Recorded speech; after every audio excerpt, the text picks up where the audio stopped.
ከታችን ረመዳን የመጣ ነው። ያው እንደምታውቁት የመጀመሪያው ሂጅራ የሚባለው የመጀመሪያው የእስልምና እንቅስቃሴ የተጀመረው ኢትዮጵያ ውስጥ ነው። ወይም የነበረው እንቅስቃሴ የመጣው ወደ ኢትዮጵያ ነው። የሚቀጥለው ረመዳን ኢድ ታላቁ የኢድ ስግደት በኢትዮጵያ ይደረጋል።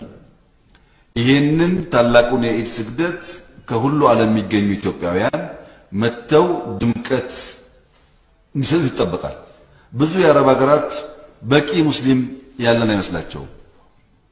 ግማሽ የሚያህለው ሙስሊም ያለበት ሀገር እናም በእምነቱ ጠንካራ ቫልዩስ ያሉት ህዝብ መሆኑን ለዓለም ለማሳየት እስካሁን የነበረው ጥረት እንደተጠበቀ ሆኖ አሁን ደግሞ ሰፋ ባለ ደረጃ የሚታሰብ ነገር አለና ዲያስፖራው መጥቶ ኢድን ከኛ ጋር እንዲያከብር በሀገር ውስጥ ያላችሁ የሙስሊም ወንድሞቻችን በየሀገሩ ያሉ ኢትዮጵያውያን መጥተው ከኛ ጋር በጋራ ኢድን እንዲያከብሩ ብታደርጉ በጣም ጠቃሚ ይሆናል።